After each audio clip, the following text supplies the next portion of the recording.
Bapak Ibu jemaat yang dikasihi Tuhan, kita akan mendengarkan renungan. Marilah kita bersatu di dalam doa. Kita berdoa. Kasih karunia dan damai sejahtera dari Allah Bapa kita dan dari anaknya Tuhan Yesus Kristus menyertai kamu. Amin. Firman Tuhan yang menjadi naskah renungan bagi kita tertulis dalam surat Paulus kepada jemaat di Roma pasal 1 ayat 20. Roma pasal 1 ayat 20. Sebab apa yang tidak nampak daripadanya, yaitu kekuatannya yang kekal dan keilahiannya, dapat nampak kepada pikiran dari karyanya sejak dunia diciptakan, sehingga mereka tidak dapat beralih. Demikian firman Tuhan. Tak satu pun yang dapat menghambat penyataan keilahiannya. Jemaat yang baik hati, penyataan keilahian Allah sangatlah tampak ketika Ia memulai karyanya sejak dunia ini diciptakan.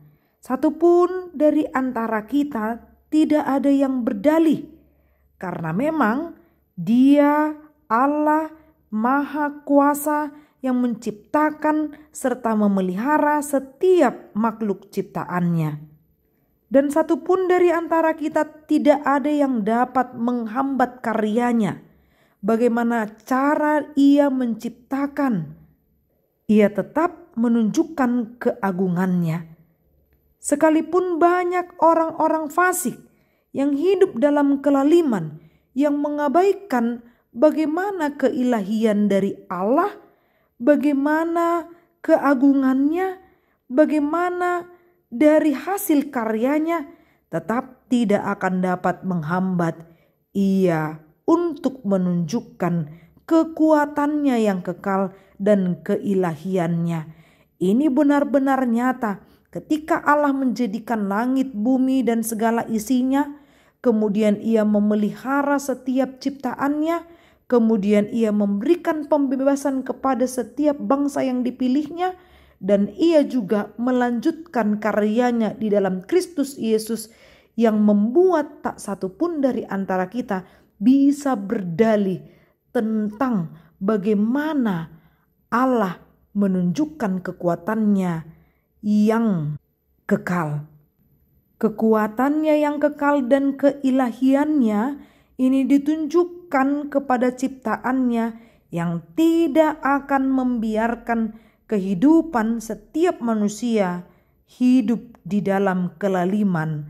Maka Ia mau menunjukkan identitasnya atau integritas Allah sebagai pencipta, dan bagaimana kekuatannya yang kekal itu ingin membimbing, mengajar, mendidik setiap umat yang diciptakannya.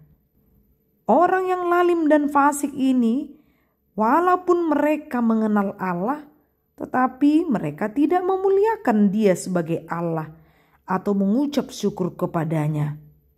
Orang-orang yang hidup dalam kefasikan dan kelaliman Allah seolah-olah mereka penuh hikmat, tetapi mereka itu telah menjadi bodoh. Mereka menggantikan kemuliaan Allah yang tidak fana dengan gambaran yang mirip dengan manusia yang fana, burung-burung, binatang-binatang yang berkaki empat, atau binatang-binatang yang menjalar.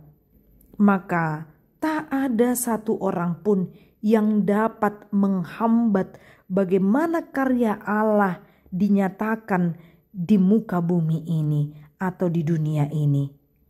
Ilmu pengetahuan sekalipun tidak akan bisa untuk merubah kekuatannya. Ia akan menunjukkan kuasanya kepada setiap orang dengan adil.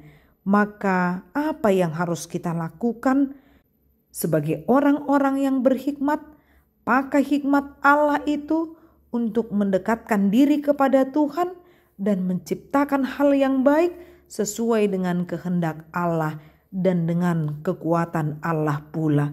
Kalau hanya memakai kecerdasan kita saja, kita tidak akan mampu untuk melakukan sebagaimana tugas dan tanggung jawab kita yang diberikan Allah sebagai mitra Allah.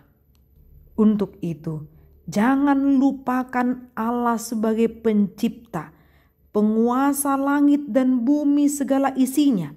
Jangan lupakan Dia yang memiliki kekuatan yang kekal.